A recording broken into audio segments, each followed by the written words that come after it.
Hi, നമസ്കാരം. സുമതി വളവ് logic എടുത്ത് മാറ്റി വെക്കുക. ഇതൊരു പ്രേതപ്പടമാണ് എന്നുള്ളത് അക്സെപ്റ്റ് ചെയ്ത് സിനിമയ്ക്ക് പോവുക. അങ്ങനെയാകുമ്പോൾ തരക്കേടില്ലാത്ത രീതിയിൽ ഒന്ന് ഒന്ന് എൻജോയ് ചെയ്ത് കാണാൻ പറ്റിയ സിനിമ തന്നെയാണ് സുമതി വളവ്. കഥ, തിരക്കഥ, സംവിധാനം ചെയ്തിട്ടുള്ളത് അഭിലാഷ് പിള്ളയാണ്. ഈ പേര് പോലെ തന്നെ സുമതി വളവ് എന്ന് പറയുന്നതാണ് ഇതിന്റെ പ്രധാന ബിന്ദു എന്ന് പറയുന്നത്. അതുമായിട്ട് ബന്ധപ്പെട്ടിട്ടുള്ള പ്രേതകഥകൾ, അവിടെ ഒരു പ്രേതം ഉണ്ട് എന്നാണ് വിശ്വാസം. സുമതി ആണ് വളവിലുള്ളത്. അവർ ആ നാട് എന്തൊക്കെ ചെയ്യുന്നു, എന്തൊക്കെ സംഭവിക്കുന്നു തുടങ്ങിയുള്ള കാര്യങ്ങളാണ് പറഞ്ഞു പോകുന്നത്. ഒരു ചെറിയ കൊച്ചു ഗ്രാമമാണ്. ഇവരെന്നെ പറയുന്ന പോലെ കേരളത്തിലെ ഏറ്റവും ജനവാസം കുറഞ്ഞ സ്ഥലം. അവിടെ കുറച്ച് നാട്ടുകാരേ ഉള്ളൂ. അവരെല്ലാരെയും കണക്ട് ചെയ്തിട്ട് തന്നെയാണ് സിനിമ പോകുന്നത്. അതിൽ പ്രധാനപ്പെട്ട ആളാണ് അർജുൻ അശോകനും ടീമും, കുറച്ചൊരു ഫോറസ്റ്റ് ഓഫീസും അവിടുത്തെ കുറച്ച് ആളുകളൊക്കെ ആയിട്ട് നല്ല രസമായിട്ട് തന്നെ അതൊക്കെ പറഞ്ഞു പോയിട്ടുണ്ട്. ആ ഗ്രാമം ഉണ്ടാക്കുന്നതും അവിടുത്തെ ചില രീതികൾ പറയുന്നതൊക്കെ നന്നായിട്ട് വന്നിട്ടുണ്ട്. അതുപോലെ ഈ സുമതി വളവ്, ഈ പറഞ്ഞ പോലെ പ്രധാന കേന്ദ്രം എന്ന് പറഞ്ഞ സുമതി വളവാണല്ലോ. ആ സുമതി വളവിനെ മാക്സിമം കഴിയാവുന്നത്ര മനോഹരമാക്കാൻ ശ്രമിച്ചിട്ടുണ്ട്. അത് നല്ല ഡ്രോൺ ഷോട്ടുകളൊക്കെ വെച്ച് അവിടെയുള്ള നൈറ്റ് ഷോട്ടുകളും പ്രേതം വരുന്ന സമയത്തുള്ള കുറച്ച് സ്കാരി ആയിട്ടുള്ള സംഭവങ്ങളും ഒക്കെ വളരെ നന്നായിട്ട് ചെയ്തിട്ടുണ്ട്.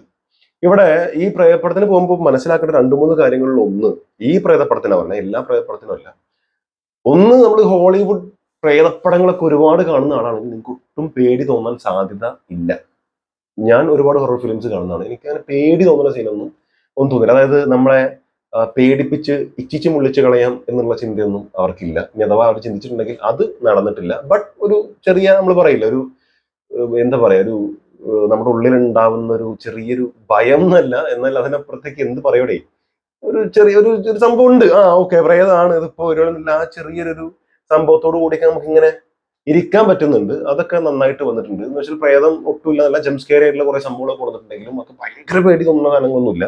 എന്നാൽ ഒന്ന് രണ്ട് സ്ഥലങ്ങളിൽ വളരെ നൈസായിട്ട് വന്നിട്ടുമുണ്ട്. പിന്നെ അതിനേക്കാൾ ഉപരി ഇവര് ആ നാട്ടിലുള്ള ഒരു പ്രധാനപ്പെട്ട ചില പ്രശ്നങ്ങൾ ചർച്ച ചെയ്യുന്നുണ്ട്. അവിടെയുള്ള മറ്റാളുകളുടെ ജീവിതത്തിലൂടെ ഇത് കറക്റ്റ് ആയിട്ട് പോകുന്നുണ്ട്. പ്രണയങ്ങളുണ്ട്. ഇതെല്ലാം വളരെ മനോഹരമായിട്ട് ഇങ്ങനെ ഇങ്ങനെ ഇങ്ങനെ പറഞ്ഞു പറഞ്ഞു പോകുന്നുണ്ട്. പിന്നെ ഈ പ്രേതത്തിനെ ഇവര് അവതരിപ്പിച്ചിരിക്കുന്നതും എന്താ പറയാ, വെറുതെ നമ്മൾ മറ്റു സിനിമയിൽ കാണുന്ന പോലെ, നമ്മൾ ഈ പഴയ നോവലൊക്കെ വായിച്ചിട്ടുണ്ടെങ്കിൽ, പ്രേത കഥകളൊക്കെ വായിച്ചിട്ടുണ്ടെങ്കിൽ, ആ നോവലിലൊക്കെ ഉള്ള ഒരു പരിപാടി ഉണ്ടല്ലോ. അതായത് 4 പേര് ആണ് ആ ഒരു സ്ഥലത്ത് കൂടുന്നുണ്ടെങ്കിൽ 4 പേർക്കും 4 തരം എക്സ്പീരിയൻസ് ഉണ്ടാവുക.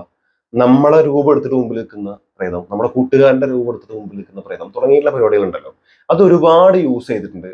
കറക്റ്റ് എക്സാക്ട്ലി നമ്മൾ ആ പഴയ പ്രേതകഥകൾ വായിച്ചിട്ടുണ്ടെങ്കിൽ അതിലുള്ള ആ പ്രേതങ്ങളുടെ ചില ചേഷ്ടകൾ ഉണ്ടല്ലോ. ആ ചേഷ്ടകളൊക്കെയാണ് ഇവിടെ സുമതിയും കാണിച്ചു കൂട്ടുന്നത്.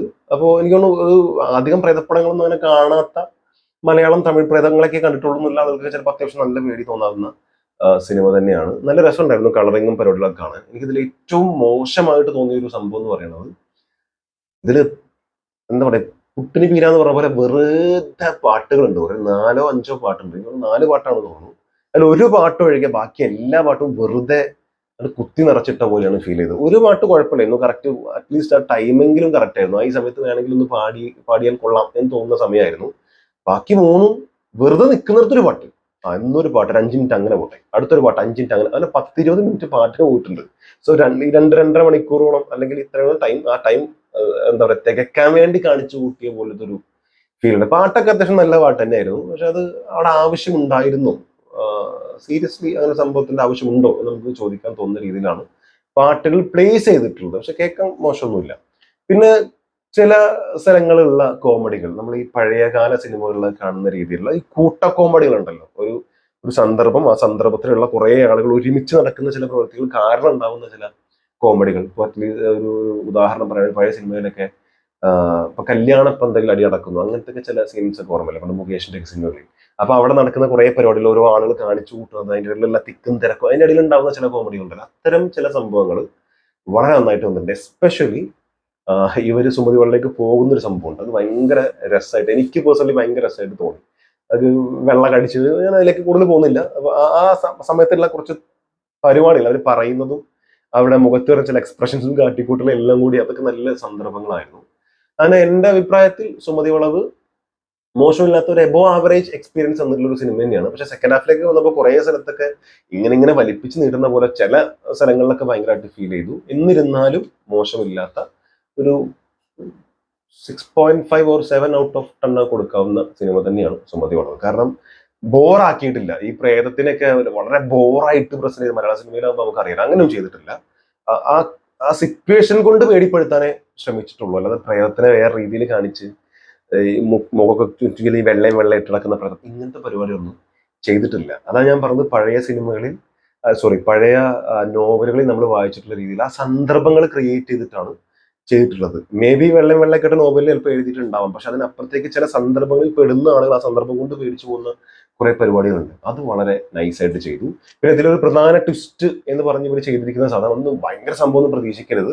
ഇതൊക്കെ ഒരു രസമായിട്ടാണ് പ്രസന്റ് ചെയ്തിരിക്കുന്നത്. അത് ഒന്നും ഇതിൽ ചെറിയൊരു കോമഡി, ചെറിയൊരു ചിരിയോട് കൂടി ഓ ഇയാൾ ഇങ്ങനെയായിരുന്നു എന്നൊക്കെ തോന്നുന്ന രീതിയിലൊക്കെയുള്ള പരിപാടികളാണ്. കാരണം അത്രയും വലിയൊരു സാധനമാണ് എങ്കിലേക്ക് കൊണ്ടുവരുമ്പോൾ മേ ബി അത് വലിയൊരു സംഭവമാണ് നമ്മൾ പ്രതീക്ഷിക്കും. എസ്പെഷ്യലി ക്ലൈമാക്സിനോട് അടുക്കുന്ന സമയത്തൊക്കെ നമ്മൾ ഇനിയിപ്പോൾ അതുണ്ടല്ലോ അത് എന്തായിരിക്കും എന്ന് അറിയാനുള്ള തോന്നലൊക്കെ തോന്നും. പക്ഷെ വളരെ സിമ്പിൾ ആയിട്ടാണ് അവർ അതിനെ പ്രസന്റ് ചെയ്തിരിക്കുന്നത്. അതും മോശമാക്കിയിട്ടില്ല. അതുകൊണ്ടാണ് എബോ ആവറേജ് ഫീൽ ഉണ്ടെന്ന് പറയുന്നത്. സോ നിങ്ങൾക്ക് കൂട്ടുകാരൊക്കെ ആയിട്ട് പോയി ജസ്റ്റ് ഒന്ന് കണ്ട് എൻജോയ് ചെയ്ത് വരാൻ പറ്റുന്ന ഒരു നല്ല പ്രേത സിനിമയാണ് സുമതി വളവ്. ഇങ്ങനത്തെ ഒരു പ്രേതം ഉണ്ടെങ്കിൽ നന്നായനെ എന്ന് ചിലപ്പോൾ മേ ബി നിങ്ങൾക്ക് ലാസ്റ്റ് തോന്നും. ആ രീതിയിലുള്ള ഒരു പ്രേതം കൂടിയാണ്. എന്നാൽ നിങ്ങളുടെ അഭിപ്രായങ്ങൾ എന്താണെന്നുള്ളത് മറക്കാതെ കമന്റ് രേഖപ്പെടുത്തുക, കണ്ടവരുണ്ടെന്നുണ്ടെങ്കിൽ.